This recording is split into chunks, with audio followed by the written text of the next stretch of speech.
Hello കൂട്ടുകാരെ, എല്ലാവർക്കും ആത്മാരമ്യ വേൾഡിലേക്ക് സ്വാഗതം. ഇത് കാൽവേരി മൗണ്ട്. നമ്മൾ ഇടുക്കിക്ക് പോണ വഴി, അതുപോലെ രാമക്കൽമേട് പോകുന്ന വഴി ഒരു വ്യൂ പോയിൻ്റാണ് കാൽവേരി മൗണ്ട് എന്ന് പറയുന്നത്.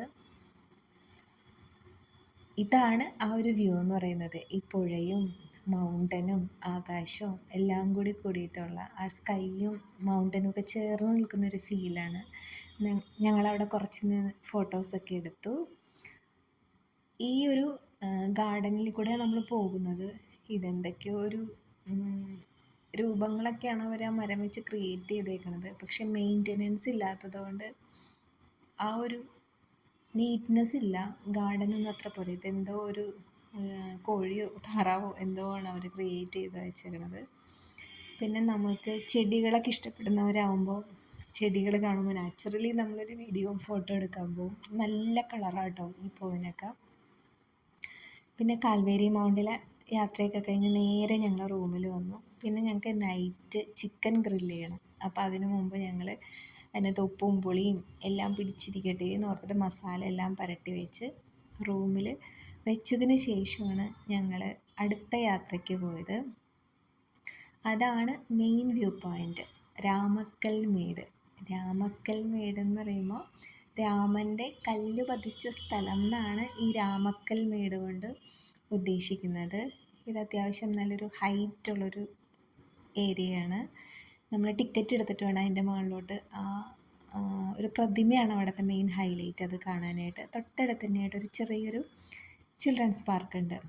ഇത് മലമുഴക്കി വേഴാമ്പലിൻ്റെ ഒരു സ്കൾപ്ചർ അവിടെ ക്രിയേറ്റ് ചെയ്ത് വെച്ചേക്കാണ്. ഇതാണ് രാമക്കൽമേടിൻ്റെ മുകളിലുള്ള ഒരു പ്രതിമ. ഭയങ്കര കാറ്റാട്ടോ അവിടെ.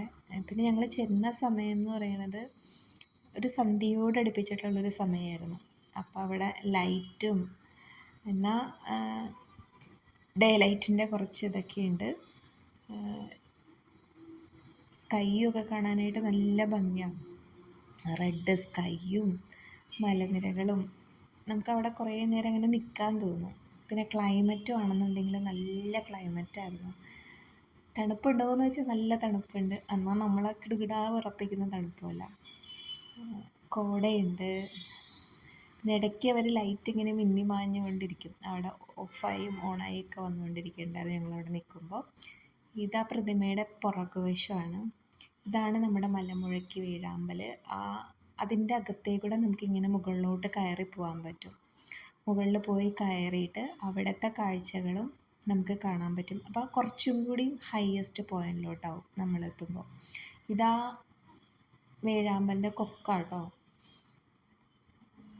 ഏറ്റവും എനിക്ക് ഹൈലൈറ്റ് ആയി തോന്നിയത് നമുക്ക് ഈ ഒരു ടൈമാണ്. സന്ധ്യാസമയത്തിൻ്റെ ആ ഒരു റെഡിഷ് കളറും എന്നാൽ കോടയും തണുപ്പും എന്നാൽ ഒരു പകൽ വെളിച്ചം എല്ലാം ഉണ്ട്. പിന്നെ നൈറ്റ് ആയതുകൊണ്ട് അവർ ലൈറ്റ് എല്ലാം ആയിട്ട് അങ്ങനെ ഒരു അറേഞ്ച്മെൻ്റ് ഉണ്ടായിരുന്നു.